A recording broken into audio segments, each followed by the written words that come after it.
Con respecto a las candidaturas independientes y los partidos minoritarios, en el 2028 no tienen ninguna posibilidad en el nivel presidencial. Ninguna. El próximo presidente de la República Dominicana va a salir o del PRM o de la Fuerza del Pueblo. No, se le quedó uno ahí. No, el PLD no tiene ninguna posibilidad. Ay. Y debo agregar que la Fuerza del Pueblo no gana sin el PLD. Estamos de regreso en Despertar Político y recibimos a un estratega político, director de Cerebros Políticos y un amigo. Un aplauso para Felipe Vallejo. Gracias. Gracias por invitarme. Yo creo que aquí todo el mundo tiene miedo hoy de hablar de política. no, Hoy todos tenemos miedo de hablar de política. Porque no es día para uno equivocarse, ¿no? sí, hoy no es día para uno hablar en el aire ni meter la pata. Sí, bueno. Estamos frente a una autoridad de la comunicación y estrategia política. Pero a mí me gustaría comenzar de una vez en caliente, como dice mi hermano Giovanni. Dale para adelante. Y me volaste, pero está bien. Bueno, arranca. A mí me gustaría saber cuál es el enfoque del gobierno de Trump y su gobierno desde su punto de vista. ¿De cuál gobierno? ¿De Trump? De Trump. ¿El enfoque en qué sentido?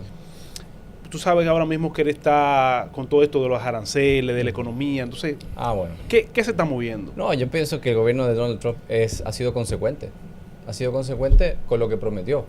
De hecho, cuando Trump cumple 100 días, si se fijan en la entrevista, él dice, es que el que no entendió lo que yo prometí en campaña no está entendiendo lo que estoy haciendo cuando estoy gobernando. Los aranceles, la política agresiva desde el punto de vista migratoria, el enfrentamiento comercial con China. Tampoco me esperaba esa animadversión con México, Canadá y la Unión Europea al mismo tiempo.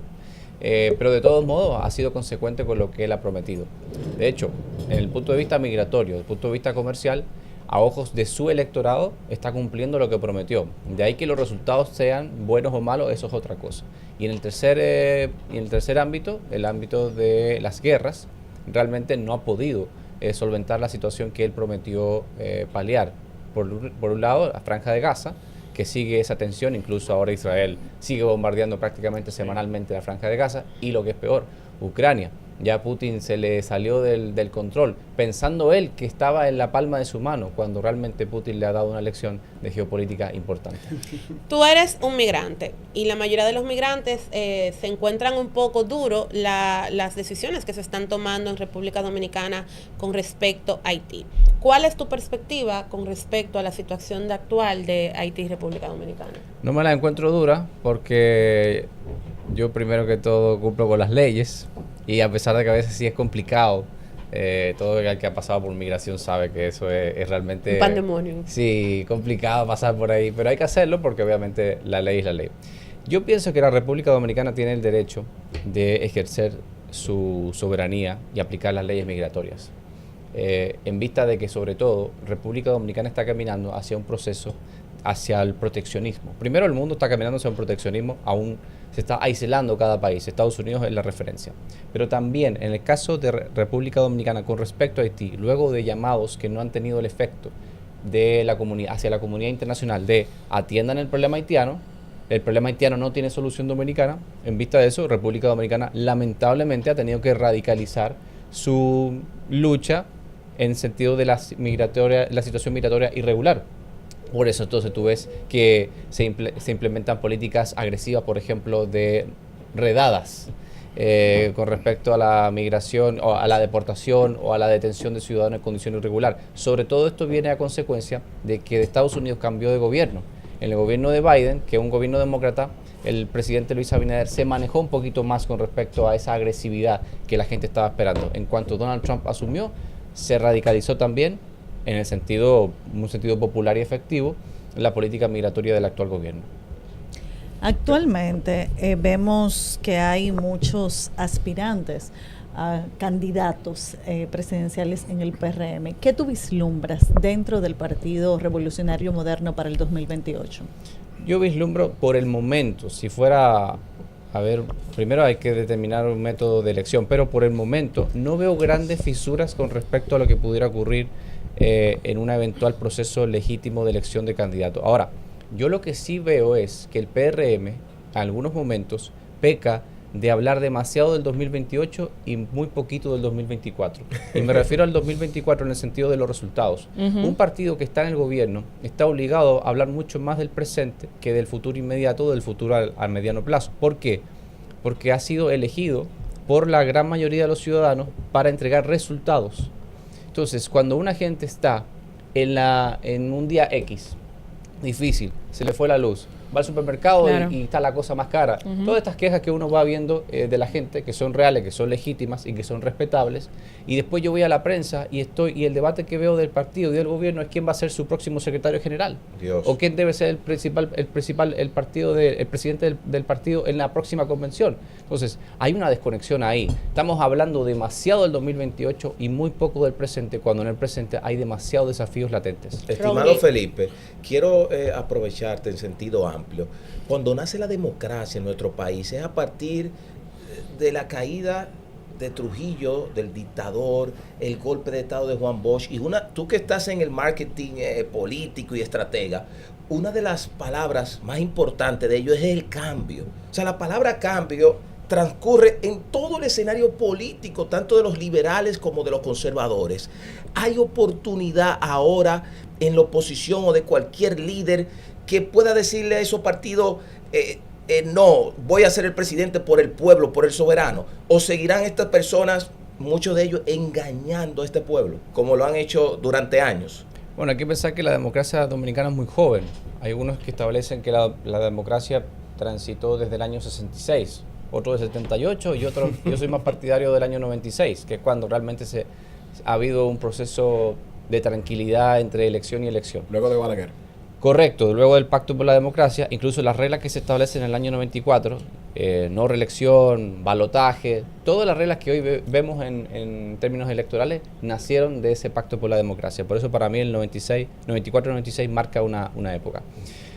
Hay que ver, porque el dominicano en el sentido histórico, electoral, es bastante tradicional a la hora de votar.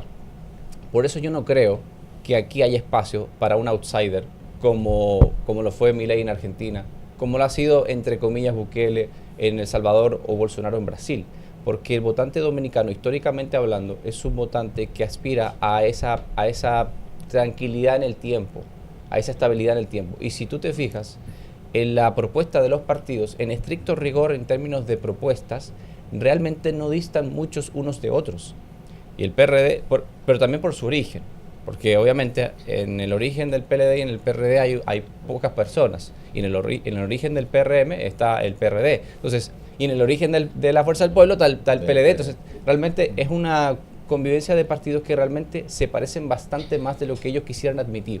Y de ahí que entonces la oferta electoral siempre sea sostenible en el tiempo. Que venga un candidato y se tenga que distinguir del otro, por supuesto que tiene que hacerlo. Incluso si tú te fijas en el estilo de gobierno de los dos presidentes del PLD del año 96 al 2020, es bastante diferente al actual presidente Luis Abinader, y a su vez Luis Abinader es bastante diferente a Hipólito Mejía. Si ves alejado a los outsiders, ¿verdad? Entonces significa que los candidatos independientes por el momento no tienen mucha comida, por lo menos en la parte presidencial. Sin embargo, te doy seguimiento, fuiste mi profesor excelente, profesor de maestría en comunicación estratégica y ¿Cuánto relaciones fue públicas. que te pasé? No, fue una buena nota, como 98 por ahí, o sea que merece, me estoy quedando corto por razones de tiempo. Está frío, está frío. Felipe, yo quiero saber entonces, ¿cuál es tu postura con respecto a los partidos minoritarios? Hay un video de Political Bytes que tú nos edificas bastante siempre y tratabas ese tema hace poco. Los partidos minoritarios, sin embargo, siempre andan como buscando, de hecho un amigo mío politólogo me dice, Ronnie, según tú ves hacia dónde van migrando los partidos minoritarios, son la tendencia de cuál es el partido que se vislumbra ganador. Entonces, ellos lo que hacen es casi siempre, por eso se le da el asunto de el nombre de que son bisagras, siempre buscan a dónde a escudarse. ¿Tienen posibilidad así de llegar a la presidencia? Con respecto a las candidaturas independientes de los partidos minoritarios, en el 2028 no tienen ninguna posibilidad en el nivel presidencial. Ninguna. El próximo presidente de la República Dominicana va a salir o del PRM o de la Fuerza del Pueblo. Se le quedó uno ahí. No, el PLD no tiene ninguna posibilidad. Ay. Ninguna posibilidad. Qué golpe. Pero es una cuestión estrictamente numérica. Sí. pasaste del 62% de Danilo Medina. Nadie en una democracia plena ha sacado tantos votos como Danilo Medina en el 2016. Sí. Y en el 2024 llegaste coqueteando con el dígito, entre un 9 y un 10%. Así es. ¿Tú de verdad crees que bajo el esquema actual el PLD pudiera saltar de un 10% a un 50 más 1? Matemáticamente es muy complejo. Para mí, hoy, antes de que los amigos me acaben, que tengo amigos en el PLD, pero las cosas como son. Es matemática. Ahorita te llamo. Matemática. Es muy básico, Es matemática. Creo que el próximo presidente sale o de la Fuerza del Pueblo o del PRM. Qué bueno que tocas ese tema sobre la fuerza del pueblo, porque nuestro coordinador Linares hacía el análisis de que por primera vez en la República Dominicana un padre y un hijo tienen posibilidades de llegar al poder en el 2028. ¿Qué significa este fenómeno para nosotros? Porque para mí me llamaba mucho la atención cómo en su momento Margarita Cedeño y el doctor Leonel Fernández estaban en bancadas diferentes siendo esposos, ya no lo son, pero en ese momento lo eran, en bancadas diferentes aspirando hasta por el mismo título. Ahora que tenemos padre e hijo, ¿qué significa eso para nosotros? ¿Cómo puede traducirse eso en la política actual? Antes de responder tu pregunta, y debo agregar que la Fuerza del Pueblo no gana sin el PLD, por cierto.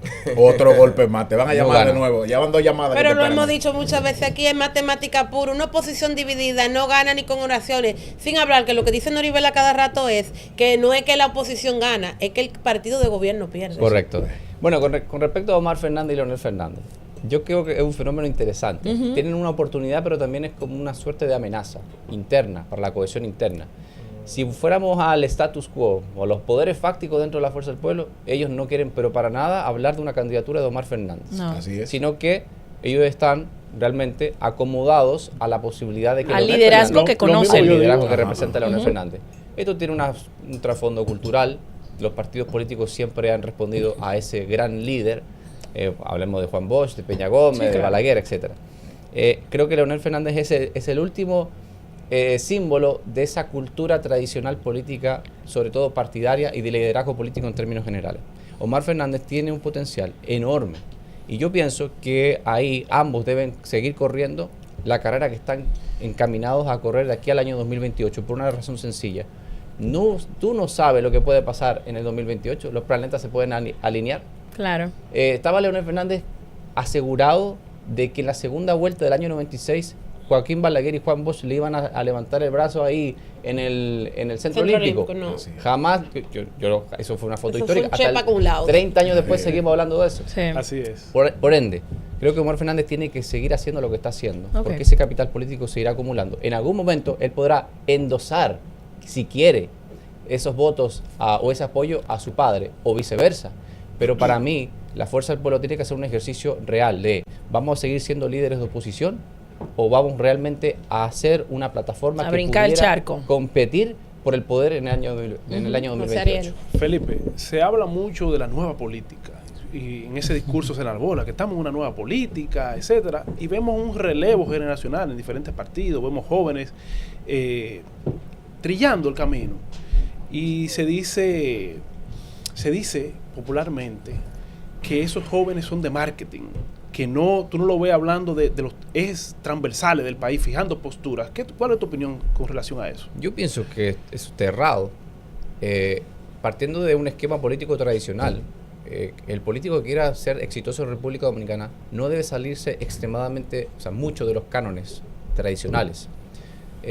Por eso no tenemos y tenemos intentos de políticos que realmente tratan de ser alternativos, pero no José terminan de Horacio, calar. por ejemplo. José Horacio es un político exitoso dado su que pertenece a un partido minoritario como Sí, Opción sí, Democrática. sí. Ha sido diputado, hoy es presidente de ese partido, tiene una agenda. Opción Democrática es uno de los partidos minoritarios, conectando con tu pregunta, que tiene bastante reconocimiento Sí. a nivel político. Ustedes lo verán en el año 2028. Lo que pasa es que el esquema político, la estructura o las reglas del juego electorales no dan pie a que partidos minoritarios ingresen, a menos que vayan aliados de partidos grandes. Y por ende responden a esa agenda de partidos más grandes. Pero ahí tú tienes a Juan Ariel, que cada semana escribe una columna con temas trascendentales para la agenda pública Sí. y con propiedad. O sea, Juan Mucha Ariel te lo propiedad. desmonta con datos. ¿A quién hay que responderle? Con datos, con argumentos. Por ende, aquellos que dicen que simplemente son producto del marketing, estas nuevas figuras, independientemente de su edad, sino figuras nuevas en la política dominicana, creo que no están revisando debidamente lo que esos jóvenes están proponiendo o están planteando como agenda país. Pero hay muchos jóvenes con agenda vieja, con un pensamiento también muy conservador, con mentalidad de vieja política. Eso responde a que el político dominicano que tenga interés de ser exitoso en el nivel electoral debe permanecer en esos cánones, porque a eso que aspira el electorado dominicano. A ganar el Hemos pasado de tener líderes con mucho bagaje cultural e intelectual, de los círculos de formación, por ejemplo, del PLD, a tener liderazgos que son más carisma que intelecto. ¿Qué brechas tú has encontrado en la formación política de los dirigentes dominicanos? Y, dos preguntas en una, ¿qué tanto ha cambiado el marketing político con la entrada de las redes sociales y la IA? Cambió completamente, una transformación de 180 grados respecto a las redes sociales, porque la comunicación pasó de ser vertical, donde la agenda la establecía, por ejemplo, Despertar Político, y no había forma de que la gente pudiera interactuar o pudiera de alguna forma responder. Hoy la comunicación es completamente horizontal, es una respuesta además de demanda en tiempo real. El político tiene que prácticamente estar metido en las redes sociales para poder responder a las demandas. Incluso muchas cuestiones se gestionan a través de las redes sociales, las denuncias. Y ante la denuncia entonces debe responder el funcionario o el político en sentido general. Yo creo que esa transformación seguirá ahora con la inteligencia artificial. La inteligencia artificial tiene doble vertiente. Una positiva, que es la fluidez de información, la forma de conectar de manera masiva y de forma particular con cada uno de nosotros. Pero cuidado, que también tiene la vertiente negativa de la creación de noticias ficticias con mucha credibilidad, porque se ven prácticamente legítimas. Entonces, en los candidatos del futuro van a pasar mucho tiempo gestionando crisis. Te faltó la pregunta de la brecha de cómo, de el conocimiento, la formación política, en qué brechas tú has encontrado. Los partidos están ahora recién rescatando un poco lo que es la formación política, exacto. pero aquellos discursos de 3 y 4 horas de antaño y de esa oratoria de Balaguer, o de los grandes discursos de Peña Gómez, o de la conceptualización del doctor Leonel Fernández, eso es cosa del pasado. O sea que tenemos que acostumbrarnos a tener, por ejemplo, congresistas que leen con faltas ortográficas. Siempre la ha habido. Lo que pasa es que ahora... Pero eran lo menos, ahora son la mayoría. Ahora son más. Acuérdate que en la época de Balaguer eran como 70 diputados, ahora son 190. Sí, son muchos. Entonces, obviamente, y además, los políticos de alguna forma tienen una responsabilidad mayor que un ciudadano común, pero no se olviden que el Congreso Nacional en su conjunto es el reflejo más puro de lo que es la sociedad dominicana. Exacto. Felipe, tuvimos ese caso que ha conmocionado a la población dominicana, el caso Yesé.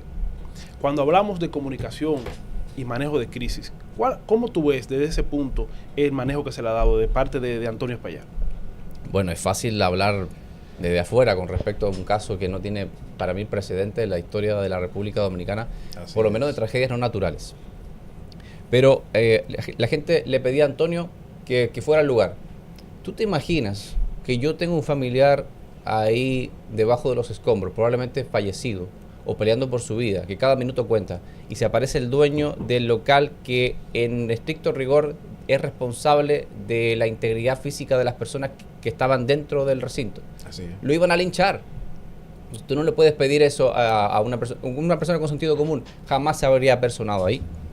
Creo que en el sentido de que tenía que estar ese día ahí, me parecía un error, hasta una provocación. Y luego, con el correr de los días, pude entender el mensaje en video que hizo ese mismo día. Pero luego no entendí para nada la entrevista que dio a Edith Febles, que fue una gran entrevista. Pero no entendí el objetivo estratégico de esa entrevista, porque para mí era un aviso de que lo iban a apresar, o que iba a ser sometido a un interrogatorio, o que el Ministerio Público se le iba a aparecer en su casa. No entendí el sentido estratégico de esa crisis. Ahora, me parece a mí que este manejo sin precedentes, no hay quien te diga cómo hacerlo bien. Pero en vista de lo que ha ocurrido, creo que ha ido sobre la marcha. Y sobre la marcha, obviamente, uno va a cometer errores y va a tener aciertos. Romney. Bueno, usted maneja muy bien el tema del lobbying. Se ha dicho siempre que la voz de la República Dominicana como que es más bajita que la de Haití en el exterior. Ellos saben manejar sus campañas para colocarnos mal en muchísimas acciones. Y se dice que República Dominicana no. Le hace falta, y esto no es solamente de esta gestión de gobierno, sino de todos los gobiernos, se ha dicho que siempre históricamente. Entonces, debe la República Dominicana hacer un mayor esfuerzo y sobre todo aprovechando que el gobierno de los Estados Unidos actual no es el demócrata. Ahora tenemos uno que recientemente le prohibió la entrada a los haitianos a su territorio. Hay que aprovechar esta oportunidad para que nuestra voz en el mundo sea más escuchado, por lo menos a la par de como lo han hecho los diplomáticos haitianos históricamente. La diplomacia haitiana es bastante eficiente con relación al objetivo que tiene, porque es una diplomacia que apela a la victimización. Si te fijas, el Estado haitiano, que prácticamente es inexistente, no tiene la capacidad institucional de dotar a sus ciudadanos de documentación, desde el certificado de nacimiento hasta una cédula o un pasaporte. ¿Es así? Y luego, con esa presencia irregular, migratoria, le pide al país vecino, República Dominicana, que no sea racista, o que no sea xenófoba, o que no deporte masivamente a sus ciudadanos que no están debidamente documentados por responsabilidad del Estado haitiano. Así es. Entonces, está mirando la política internacional desde el punto de vista de la victimización, porque es un Estado fallido, porque es el país más pobre del hemisferio, y encima, en términos diplomáticos, realmente es magistral la forma en que ellos operan. República Dominicana tiene una oportunidad importante ahora, creo que lo está ejerciendo, creo que ha mejorado notablemente su forma de manejarse con relación a Estados Unidos. Creo que sí. Ha encontrado un balance además, porque Luis Abinader ha aprendido la lección. Cuando en agosto, septiembre del año 2020, en una entrevista sale y dice que China no puede invertir en sectores estratégicos de la economía dominicana, y dice, Estados Unidos sí, cometió un error, porque estamos caminando hacia un mundo multipolar, Claro. no de una hegemonía de una potencia. Tiene que entenderse con su principal socio comercial, claro que sí. Estados Unidos, si Estados Unidos le cierra las puertas a la economía dominicana, créeme que aquí habría una crisis severa. Claro. Caso contrario, las puertas abiertas de Estados Unidos con respecto a la economía a nivel migratorio es una oportunidad para la República Dominicana, pero que también debe apelar no solamente a la llamada comunidad internacional, sino que a las potencias se pongan de acuerdo con el respecto al problema haitiano, porque evidentemente es un problema que va a lastrar al país durante varias décadas. Mira, continuando con ese tema haitiano, el tema migratorio en la República Dominicana, y aprovechando que tenemos un estratega político aquí, al tema migratorio siempre se le ha sacado capital político. ¿Tú entiendes que ahora con estas 15 medidas migratorias, que se ha visto el impacto que ha tenido en las calles de la República Dominicana y muchas veces los hospitales, hasta en los parques, se ha visto el impacto de estas medidas migratorias? ¿Tú crees que ese capital político que se le ha sacado año tras año al tema migratorio en esta ocasión puede surgir un efecto mayor? Lo ha hecho, porque posterior a Friusa, Sí. el gobierno detectó, un poquito tarde, pero lo hizo, detectó que el problema haitiano y el reclamo de la gente era mucho mayor de lo que ellos imaginaban. No solamente por la cantidad de personas que fue efectivamente al hoyo de Friusa, sino por la avalancha de comentarios en las redes sociales y en la opinión pública en términos generales de que el gobierno no tenía un rumbo claro con respecto al tema migratorio. Si nos fijamos en las encuestas creíbles de opinión de los últimos 2 o 3 años, el tema haitiano ha escalado del 6º o 7º lugar a un 3er lugar, incluso compitiendo con costo de vida, empleo, inseguridad, todos estos temas que son fundamentales para la existencia de cualquier persona en cualquier parte del mundo. Sí. Y el tema haitiano está compitiendo con esos. Quiere decir que efectivamente ha ido calando en la conciencia nacional de que esto es un problema serio que afecta en el día a día a las personas, y por ende el gobierno ha tomado nota de ello, anuncia estas medidas, radicaliza su lucha. Por eso ves que se aparece migración en los hospitales. La gente lo podrá criticar, hay organismos internacionales que están hablando de violación a los derechos humanos, y el gobierno lo ha seguido haciendo, porque saben que por un lado es efectivo en términos de popularidad, y en segundo lugar no tiene otra opción, porque está entre las prioridades fundamentales de las preocupaciones de la gente, y por ende es una de las principales demandas de la gente. Maribel. Si fuéramos a pasar balance, o sea, el gobierno de Luis Abinader está muy reciente en este periodo, pero es un segundo periodo de mandato. Entonces, si fuéramos a pasar balance, ¿cómo estarían los números, según tu punto de vista, del trabajo realizado por Luis Abinader? El presidente Luis Abinader es un presidente que es resiliente en su popularidad como presidente, porque la cultura dominicana, de nuevo, en términos políticos, ve a un presidente como si fuera un padre, es una figura paternal. Entonces, toma un tiempo o toma un gran atrevimiento del electorado ir a meterse directamente con el padre. Pero en términos de gobierno, creo que muchas veces el presidente va por un lado y el gobierno por el otro. Anuncia una medida del presidente Luis Abinader y entonces la agenda pública camina por el otro lado. Hay veces que ellos mismos se tapan la noticia los unos con los otros, en lugar de difundir una idea o de cohesionarse. Y vuelvo a la crítica fundamental que le hago al gobierno en el la actual coyuntura. El presidente Abinader tuvo que remar contra todas las corrientes para poder juntarse con los expresidentes y plantear una agenda país con respecto al tema haitiano y luego llevarlo al CES. Pero entonces voy a la prensa y se están matando a ver quién es el próximo secretario general del partido.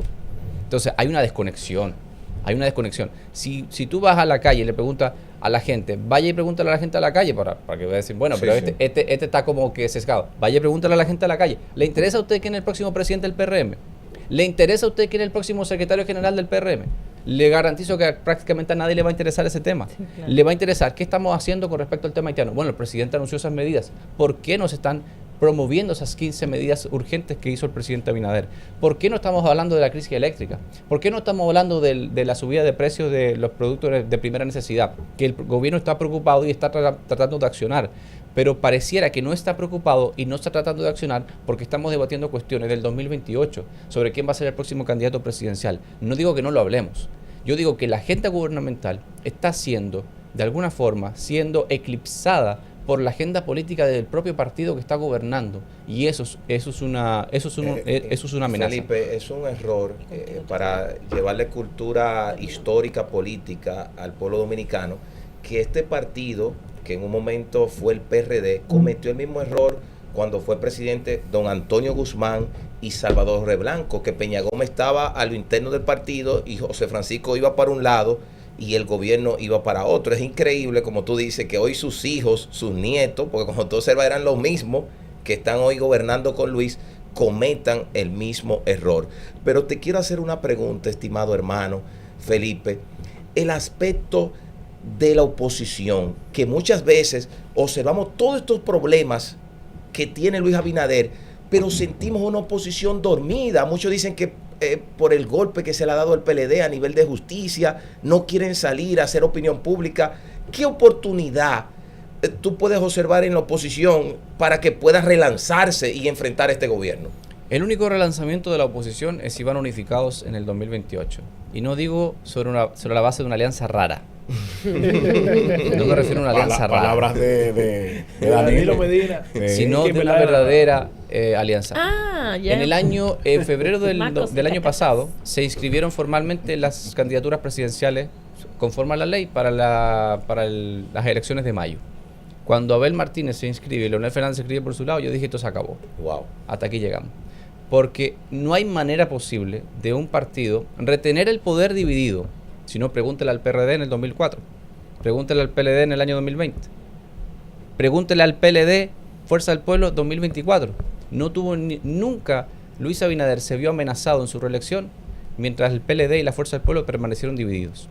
Por ende, lo que estamos vislumbrando hoy, lo que se está hablando hoy y cómo se están tirando entre ellos, me parece a mí que es música para los oídos del PRM.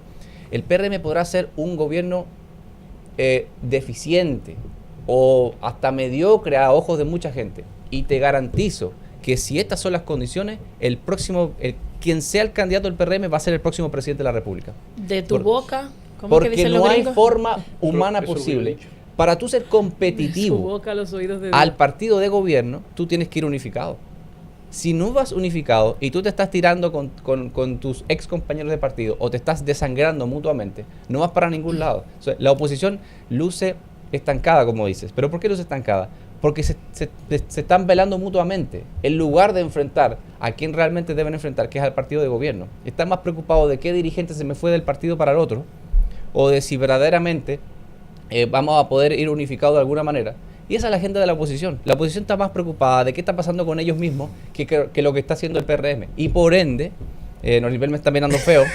No, jamás. Pensando en que Danilo jamás. nunca va a ceder esa boleta a Lionel. No, Es fácil. En vista de lo que ocurrió en el 2020, de la historia vieja No, que yo tienen esos creo dos. que ellos han aprendido algo. ¿Tú crees? ¿Tú crees? Ojalá. Yo creo. Es que la ingenua, ella es la ingenua del Mira, grupo. si después de lo Señores, que pero pasó ¿cómo la es posible familia- que no hayan aprendido si tienen ya 8 años fuera del Si poder? después de lo El que pasó rostro con de la sarcasmo, familia de míralo Danilo ahí. Medina, a Danilo Medina le apresaron hasta el jefe de seguridad, a sus principales A su ministros, hermano. a sus cuñado. hermanos, Sus Ah, hermanos. sí. sus hermanos, su cuñado viéndose. Si después de eso no fue y se sentó con Leonel Fernández o mutuamente se sentaron a conversar, Dios. tengan por seguro, El odio es mayor. Que no lo van a tengan por seguro Dios. que en el 2028, bajo estas condiciones, el PRM sigue gobernando. Una Felipe, última pregunta. muchas gracias. El PRM, yo soy de los que pienso que tiene la ventaja La noticia. de que los 4 o 5 presidenciables que tienen mayor notoriedad, porque hay una rumba, pero los 5 principales, por lo menos en sus gestiones como servidores públicos actuales, han tenido buen desempeño, ¿verdad? Sin embargo, tú planteas de que esas aspiraciones eclipsan, ¿verdad?, el discurso gubernamental. ¿Deben ellos renunciar cuanto antes para evitar dañar el gobierno del presidente León? No hablo de destitución, hablo de que renuncien. Y lo último, hay una ñapita Abril con Otro el tema ingenuo. de la...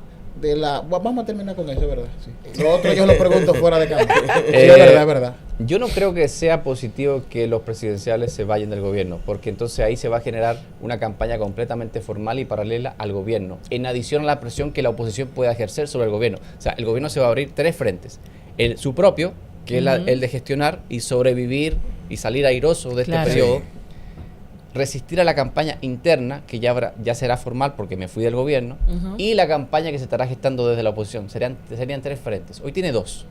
Entonces, prefiere navegar el gobierno, para mi gusto, por lo que está haciendo Eso Abinader. es un mal necesario esto. Prefiero tenerlos cerquita que tenerlos en la calle, porque eso me generaría un problema adicional. Se parece al presidente Luis Abinader, que dijo que era mejor que estuvieran adentro y no afuera. Lo voy a decir Ah, así. sí. Arriba Él con lo presión dijo. y no abajo con Y abajo con presión. presión. Felipe, muchísimas gracias. Esta ha sido una Felipe entrevista, tiene que como volver. dijimos inicialmente, de lujo, de un experto que dio mucha visibilidad y le dijo a alguna persona aquí que ponen cara cuando se tocan esos temas, se lo está diciendo un experto, así que yo espero que la cara desaparezca. Y lo bueno, Felipe, que es primera vez que yo estoy contigo en una entrevista, que tú tienes un discurso muy real, Sí, porque hay claro. algunos estrategas que están un poquito como sí, uno sí, no. sí. Que andan culebreando, Para no calentarse, Él para no cuando tiene vayan a miedo. contratar. Cualquiera que lo siga en ex Sin sabe que él miedo no al tiene, éxito. no tiene miedo y es sin miedo al éxito. Tú eres un Muy amigo de bueno, Despertar muy bueno. Político y Gracias. las Buena puertas de observación. aquí están abiertas para ti. Felicidades además por este programa, felicidades. Y fue el lanzamiento, ¿eh?